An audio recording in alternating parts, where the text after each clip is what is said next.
Hello, this is Moose at TRASK. We're going to be doing a swing arm assembly video for you guys out there to show you how to properly assemble one of our billet swing arms. So we make this billet swing arm kit for the early and late model baggers, 02 to 08 and 09 to 23.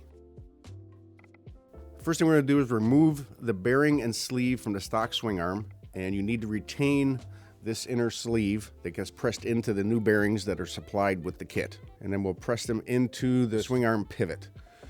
Be very cautious as to get them pressed in square. Use a little bit of lubricant on the outside of the bearing and the inside of the bore of the swing arm. Bearing and sleeve are installed.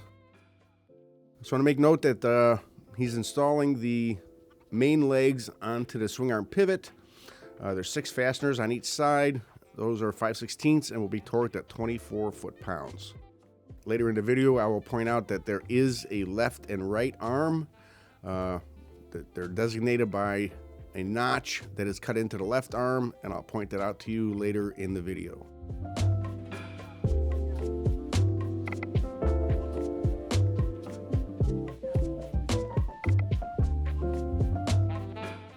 This is your belt/chain protector, 1/4-inch fasteners, 120 inch-pounds, a Delron plastic that a piece goes on the top and on the bottom of the main arm on the left side, and it just prevents the belt, or if you're running chain drive, from contacting the billet. Installing the rear arms on this, these are adjustable for your stock swing arm length. You want to slide these all the way up into the pocket. 3 fasteners hold them in place, and they're also located with a boss on the inside of the main leg. So go ahead and install these, torque them at 24 foot-pounds. This notch right here, that is the left side arm. That is notched out to provide ample room for the stock belt drive pulley. So we can put our brake stay or brake anchor in on the right side. 4 fasteners, 1/4 20 fasteners, 120 inch-pounds. This is our shock mounting block. It can be put in a number of ways. With the shock bolt thread facing forward all the way in the forward position will simulate a stock ride height. You can move it back, you can reverse it. Several different options for your ride height and shock length application. 1/4-inch fastener, 120 inch-pounds.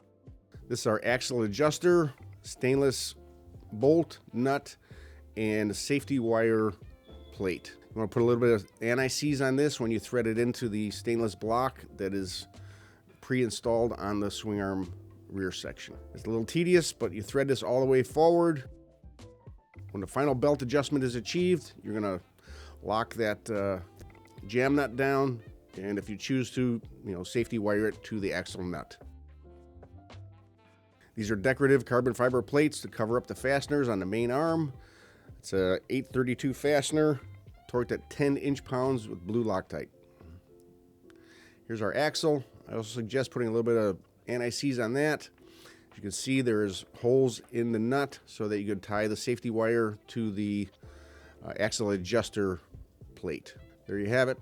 This is our swing arm, all assembled. I believe it's about 12 pounds lighter than stock and much more rigid. You can get this at TRASKperformance.com or through your local drag specialties dealer.